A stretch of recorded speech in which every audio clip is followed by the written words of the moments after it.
I declare the meeting open. We have got an apology from Councillor Sherlock. We've also got a leave of absence from the Deputy. Would someone like to co-opt the Lord Mayor? I'll move that. Thank you, Alderman Thomas. I'll put that. Those in favour say aye. Those against say no. The ayes have it. Confirmation of the minutes. Someone like to move that? Thank you, Alderman Thomas. Put that. Those in favour say aye. Those against say no. The ayes have it. There's no supplementary items. Any indicator of pecuniary or conflicts of interest? Being none. Transfer of agenda items. There's so many here to transfer, isn't there?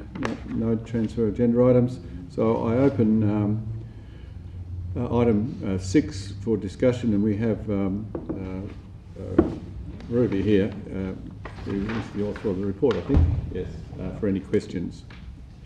This arose from, I think it was a motion from Alderman Barakis, I think, who found it an extraordinary expensive tree up on Mount Nelson. But would you like to say any comments for a start, or would we just take questions before we? Any questions? Any? Yeah. Yeah. Any questions? Lord Mayor. Yep. No, thanks. It's a good report, and good to get the data. The particular one that did spark the sort of the motion, where would that fit into this little table that you've done? Because it obviously, when you look at the actual reality of what's happened, you know, it's been fairly minimally used and at fairly low levels, and looks as though it's been a good, led to some good compromises. Yep. But what happened with that particular incident that sort of made it look like it sounded so dramatic? And look, it was, and there was a media report to sort of, and that was the $60,000 tree I think you're referring to. We'll call that. That tree, the design for that was an alternative design was proposed to the developer by Taswater and ourselves, and that alternative design was adopted, and the tree was retained. Some smaller trees were removed in that development, as I understand, but that particular tree, the major tree in that copse of trees, was retained. So yeah, it was just a matter of looking for an alternative, and we made that suggestion, and the developer was able to implement that.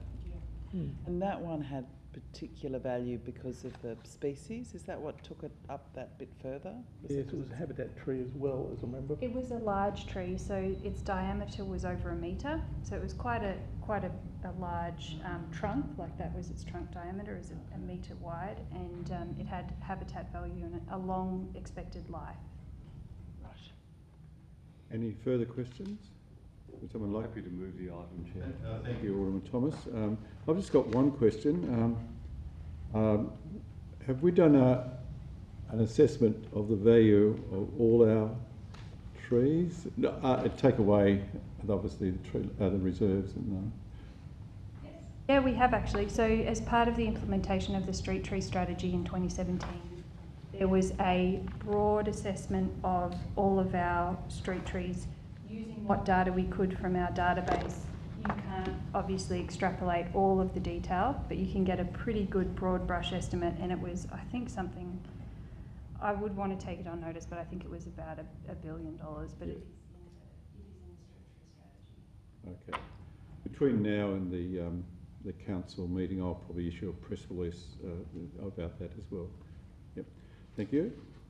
So we've got a motion from Alderman Thomas. So I'll put that. Those in favour say aye. Oh, sorry, can we make a few comments? Oh, I thought you had. No, I just asked a question. Okay. Well, I won't put that motion then. Yep. I just wanted to say that you know, it is always good to review policies, obviously, and I'm not sure. Maybe when it was first adopted, we didn't. Did we do a workshop or something so that the elected members actually understood what the policy was about? We didn't do a workshop. We made a presentation to Parks and to Council, but we didn't do a workshop as such. Okay. Yeah, that's right. Yeah, so I think this is a good little report because it does, in a nice, succinct way, provide that information. I think one of the communication issues has been that people don't realise that we're actually asking for compensation for public assets. They think it's somehow a charge that we're putting on people unreasonably to remove their own private trees. Like, it's been quite poorly communicated. So, yeah, I think the public assets, the fact that council is being fairly compensated for the loss of a public asset is totally reasonable when it's framed in that way. So, and you're right, Lord Mayor, the review of the policy, it was a good thing to go through.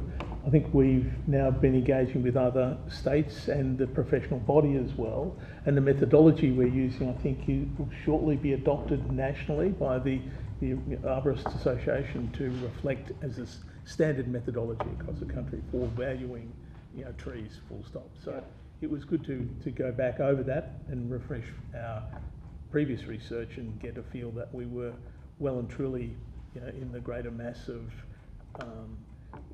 wisdom on the management of trees. Yeah, and that the numbers aren't as high as the perception was, certainly, because that was a very particular one. So good. No, thank you. I'm glad that it looks as well. Hopefully that the council will support it. But if the Parks Committee does unanimously, that's a good start. Yeah, look, it was a review of the policy. It seems to me that there was so few applications anyway, and so few trees in the end that were removed. So I think it's probably one of those storm in teacups, but that the tree that initiated the outrage in the community of $60,000 compensation if it would remove does give the wrong impression that most of the trees are around about 2,500. Anyway, so Alderman Thomas has moved this, so I'll put it. Those in favour say aye. Aye. Those against say no. The ayes have it unanimously. Right, so we move on. The status report, would someone like to move the information be received and noted? Move it, but I wonder whether or not in the future, both this committees and the other committees, there's a large number of actions here, but some of them go back 3 or 4 years.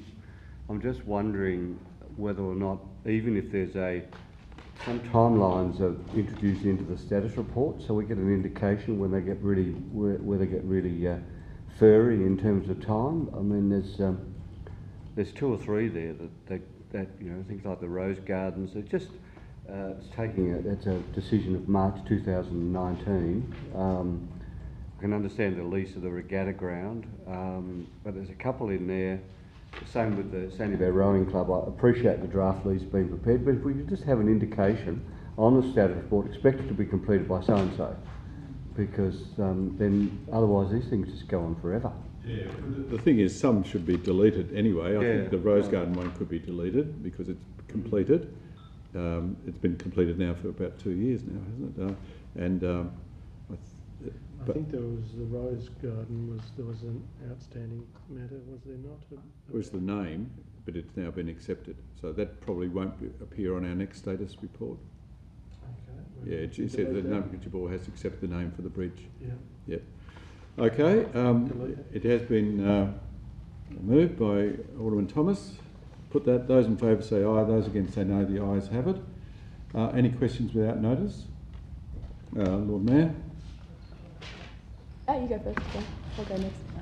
Yeah, just a question about whether the biodiversity strategy, whether it's possible to sort of get some sort of annual update on it, or maybe once every 2 years. I don't know when you're planning to review it, just to sort of, because it's a nice piece of work, a bit like the street tree strategy, and I think you do provide the street tree strategy update. But yeah, just how some of those actions are going, because often, things do change and focuses change. Yeah, look, through the chair, you're quite right. The proposal in the Biodiversity Action Plan was to review that every 2 years, simply because of the data accumulation, because there's statewide databases that we rerun the program, and our intention was to do that. I anticipate that we will rerun that in this calendar year. And we've actually been talking with Clarence and providing them with the software to allow them to use it as well. So we're sort of encouraging our greater regional councils to adopt the same methodology so that it can be run as a greater regional approach to look at how things have changed, and so that is something we're intending to do. Yeah, provide. So you're not putting it on notice. You've answered the question. Yeah. Any further? Oh, sorry. Just when do you think that approximately is? That 2 years? I think we'll get it. We'll have that done. Our plan was to get it done this calendar year. Yeah. So by the Christmas. Yep. Any further questions? I did have one other, if that's all right. It was just around community bushfire action plans. I noticed the Minister Petrusma put out a statement, talked about there's 107 community bushfire action plans in the state or whatever. Yep. Like just whether we could get an understanding of how many there are in our municipality and where we think they've covered everything, or whether the officers basically work with them at all, or... Yeah, fortuitously, the Greater Hobart Regional Fire Management Advisory Committee meeting this afternoon, we had that discussion as well with the TFS. And as the Chair, I've asked that the TFS provide a briefing to council elected members and to council officers about the status of those plans before the next bushfire season, because there's been a lot of work done on them. They've been reviewed, and importantly to give council officers, but importantly elected members, a clear vision of their role and their status and what areas are covered. We do have a significant, more than half of the LGA is bushfire prone, and those plans will apply to that. So that was an action that arose, and they'll be taking that to the State Fire Management Council meeting in a week's time to reaffirm that. So that won't be taken on notice. You've actually answered it. That too. Thank you. Any further questions without notice? I just wanted to follow up on the pink boxes that we got installed following a motion for that way back when. The original motion was that we would collect data from that to inform whether or not,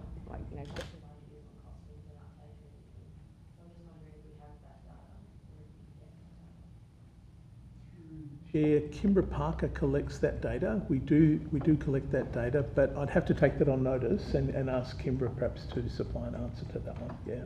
Yep. Good. Yeah, that's a very good question. Thank you. And it's taken on notice. Yep. Okay. Now we need a motion. Any further? No, I think that's fine. Thank you. We're not supposed to have any discussion on, but anyway, just to clarify, any further questions about notice, Alderman Thomas? Okay, so we need a motion to. You got it. Sorry. I thought. All right. Those in favour say aye. Those against say no.